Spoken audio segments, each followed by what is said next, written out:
Hi guys, welcome back to AP Environmental Science and welcome to Unit 8, which is on air pollution. I'm in the middle, one sec. Okay, there we go. So you either should have a physical copy or a digital copy on Google Classroom. You can use whatever you want. It does not matter to me, but just keep in mind that we do learn the best by writing things down. However, I am very aware that the digital copy is much more environmentally friendly, but just keep that in mind that we do learn better and faster and, memorize things more when we are physically writing them down. So just, something to keep in mind.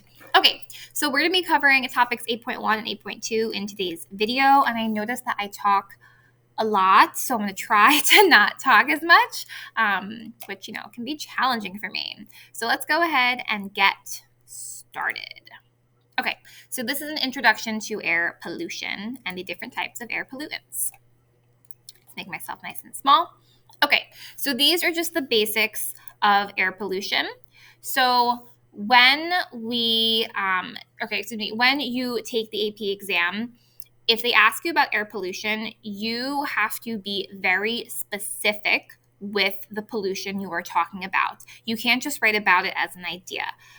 For example, we spend like billions of dollars annually in the United States, trying to combat air pollution. That's a very general term. We need specifics about different types of air pollution. And that was kind of the goal with the speed dating project, was for you to have an energy pollutant in your back pocket that you can talk about, because some of the questions will be vague, but you have to be specific in your answers and, with what you are talking about.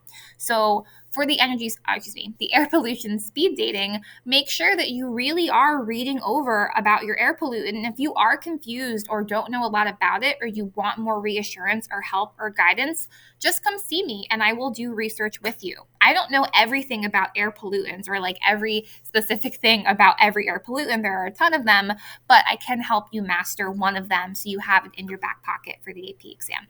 Okay. So here I go again, talking too much. So very important for you to know a few different policies and laws that came to be due to several environmental issues. The first one that we really learned about was the Montreal Protocol that we learned about way earlier this year to reduce stratospheric ozone depletion. Now let's talk about the Clean Air Act. So the Clean Air Act of 1970 identified 6 criteria air pollutants that the EPA, the Environmental Protection Agency, is required to set acceptable limits for and to monitor and enforce. So, for example, this law before 1970, there were no limits on how much pollutants factories, companies, corporations, cars, etc., could emit or release into the atmosphere. So in 1970, they were like, air is looking pretty bad, and there's a lot of these issues going around with XYZ. Maybe we should be monitoring what we're releasing into our atmosphere. What a bright idea. So the first one is sulfur dioxide. Sulfur dioxide primarily comes when we are burning coal for the purpose of producing electricity. And sulfur dioxide can cause a few different things. They can cause, it's a respiratory irritant. It also can produce smog, which we'll talk about in a little bit. And it also helps contribute to the formation of acid rain, which we will do a lab on in a little bit as well. Another one is nitrogen oxides. These include nitrogen oxide and NO2, nitrogen dioxide. These all come from the burning of fossil fuels, especially natural gas. They, again, help with the formation of ozone. They also can form photochemical smog and acid rain. Carbon monoxide happens during incomplete combustion of fossil fuels, and this is lethal. It is required by law to have carbon monoxide detectors in all homes and in school buildings like ours.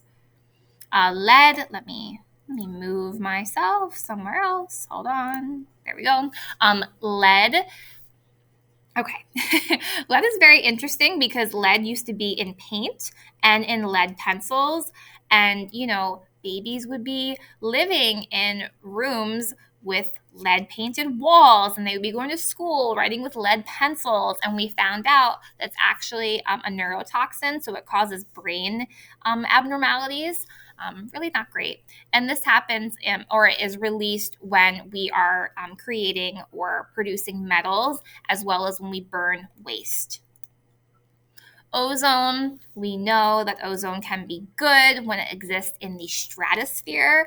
Stratospheric ozone is great because it prevents the UV rays, the harmful UV rays, from penetrating to or into Earth's atmosphere, into the troposphere, which is where weather occurs, and causing skin cancer. The ozone prevents those harmful UV rays from getting to us. We learned that way back in our first unit. However, when ozone exists in the troposphere, the layer closest to the Earth, it can cause respiratory infections through respiratory irritant. It can produce smog, which again we will talk about. It can damage plants, and it also can cause photochemical oxidation of nitric oxides, these things up here. And particulate matter. So particulate matter is any sort of physical little speck that is released during the combustion of fossil fuels, as well as during when we are burning biomass. That is a renewable energy source, and it is a respiratory irritant, and it can produce smog. Okay, so what are the differences between air pollutants and greenhouse gases, and what are they all about? So carbon dioxide is not one of the 6 criteria air pollutants in the Clean Air Act, although, hold on, during the 2007 South Carolina ruling, found that the EPA could regulate greenhouse gases, and it has been doing so since 2009. So the ones that we just talked about were the 6 primary pollutants in the Clean Air Act. CO2 was not one of them. However, now we are regulating the emissions of it because we have found it to be so harmful, particularly when it comes to the warming of our planet. CO2 does not directly lower air quality from a human health standpoint. It's non-toxic to organisms to breathe. It's not damaging to the eyes or the lungs, and it does not lead to smog or decreased visibility. Instead, CO2 is a greenhouse gas. It does lead to the earth warming. We should know this. We should know that the sun's rays, can penetrate through the greenhouse gas layer, but once they hit the earth and are reflected back into space, they are then trapped by the greenhouse gas layer, thus trapping the heat inside our atmosphere and thus making the earth warmer. So because CO2 does contribute to the greenhouse effect, it does have environmental and human health consequences, but not particularly as like an air pollutant in the same way the other ones do. So, a bottom line, in APES, CO2 has not typically been included in FRQ scoring guidelines as an air pollutant. So you want to stick to these ones right here: sulfuric acid, the nitric oxides, the tropospheric ground level ozone, and particulate matter. Okay, let's talk about what happens when we burn coal.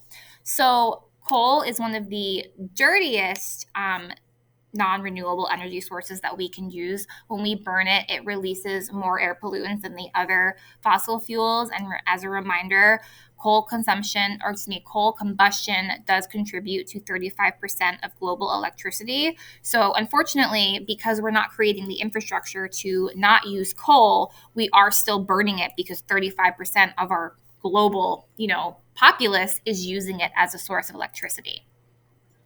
It releases carbon monoxide, carbon dioxide, sulfuric dioxide, nitric oxides, and toxic metals such as mercury, arsenic, lead, and particulate matter. And these often are what carry the toxic metals. So what are some of the impacts of sulfur dioxide, it could be a respiratory irritant. It causes inflammation of the bronchioles and the lungs. It worsens asthma and bronchitis. The sulfur aerosols, this is like when you suspend the sulfate particles, they block the incoming sun, which leads to reduced visibility and photosynthesis. Anything that creates a thick layer where the sun can't penetrate through is going to decrease photosynthesis. It foams sulfurous, which is a gray smog. It also can combine with water and oxygen in the atmosphere to lead to then sulfuric acid, which then can cause acid precipitation, which is not good, as we will see in our upcoming lab. And this is a picture of some of this smog. Where's a good place for my face? There we go. No, that's a horrible spot for my face. I wish I can turn the camera off, but I can't. Okay, so when you see like this black smoke coming out of buildings, it's typically going to be the combustion of coal. We don't really have this too much like in New Brunswick per se, but definitely in other parts of New Jersey and around the United States, of course, are we doing things like this. Okay, nitrogen oxides. These are really released by the combustion of anything, especially fossil fuels and biomass. NOx or NOx refers to nitrogen oxides, both NO and NO2. Nitrogen oxides form when N2 combines with oxygen, especially during combustion. Nitric oxides can become NO2 by reacting with O3 or O2. It's a very similar reaction, kind of, to ozone in the stratosphere. Okay, now you don't really need to know so much about the formation of it, but you do need to know where it comes from, which is the burning of fossil fuels, and as well, the health impacts as well. So what are some of the environmental and human health impacts? It's a respiratory irritant. It leads to tropospheric ozone formation, which leads to photochemical smog, which we'll talk about again in a little bit. This also can combine with water and oxygen in the atmosphere to form nitric acid, which can cause acid rain. Okay, so before the CAA, the Clean Air Act, lead was a common gasoline additive. So the EPA began a phase out of lead from gasoline in 1974. So we even were using this in our gas, and we're wondering why all the people that are older than us are like so kooky. Maybe because they were, using lead pencils and driving lead cars and sleeping in lead bedrooms. Excellent. So vehicles made after 1974 are required to have catalytic converters to reduce the nitrogen oxides and carbon monoxide and hydrocarbon emissions. Lead damages the catalytic converters. So lead is a neurotoxin, and it damages the nervous system, and it can lead to a lot of serious and harmful impacts, which is why it was banned in paint and in pencils. And if you guys don't know, catalytic converters, so before the Clean Air Act, lead was a common gasoline additive. The Environmental Protection Agency began a phase out of lead from gasoline in 1974. So again, lead is a neurotoxin. So it can lead to damage in the nervous system, which is why it was banned in the first place from paint and from lead pencils. So vehicles made after 1974 are required to have catalytic converters to reduce nitrogen oxides as well as carbon monoxide and hydrocarbon emissions. Because the lead damages catalytic converters, you want to make sure that, the catalytic converters are there to reduce those things, and lead is going to damage the catalytic converters. So they were removed. So they weren't necessarily removed because it was harmful to humans, but more so it would harm the catalytic converters, which is very interesting. So this is just a graph showing the air quality from, lead being in the atmosphere. And, we had a pretty big peak over here, but we do have a 98% decrease, which is excellent. Okay, primary versus secondary air pollutants. Primary are emitted directly from sources such as vehicles, power plants, factories, or natural sources. These would be things like nitrogen oxides, carbon monoxide, carbon dioxide, but remember, it's not really classified as an air pollutant. Volatile organic compounds, sulfur dioxides, particulate matter, and hydrocarbons. Secondary pollutants are primary pollutants that have been transformed in the presence of sunlight, water, and oxygen. So they occur more during the day since sunlight often drives the formation. So this would be like photochemical smog. As well as tropospheric ozone, sulfuric acid, nitric acid, so on and so forth. Okay, so now let's talk about smog. All right. So photochemical smog, precursors, and conditions. So a precursor is what has to come before. So what happens first is that we have nitric oxides broken by sunlight into NO. So the oxygen is going to be released. This free oxygen is then going to combine with the dioxygen that exists in the atmosphere to form ozone. Volatile organic compounds, which are hydrocarbons, bind with now this NO and form a photochemical oxidant. Carbon-based compounds that volatilize, which means evaporate easily, this makes it smelly. Okay, so gasoline, formaldehyde, cleaning fluids, oil-based paints, even coniferous trees can create these volatile organic compounds. O3 forms when NO2 is broken by sunlight and free oxygen binds to another oxygen as well. This can be a respiratory irritant in the troposphere, which again is on Earth's surface, and it can be damaging to plant stomata, limiting growth. The stomata is where gas exchange occurs during photosynthesis. The conditions: you need sunlight. Sunlight drives ozone formation by breaking down nitrogen dioxide and forming NO plus O. Then a free O atom binds with O2. You also need warmth. A hotter atmosphere temperature speeds O3 formation, evaporation of volatile organic compounds, and thus smog formation. So this is why in places like LA and India, they have really high instances of smog because they are warm and they are sunny. Whereas New York City can have smog. However, New York City tends to be a more milder climate. We don't have as much sun and we do have higher rates of precipitation. Okay, normal ozone formation. So the morning commute leads to high nitrogen dioxide levels from car exhaust. So they're going to be releasing these nitrogen dioxides into the atmosphere.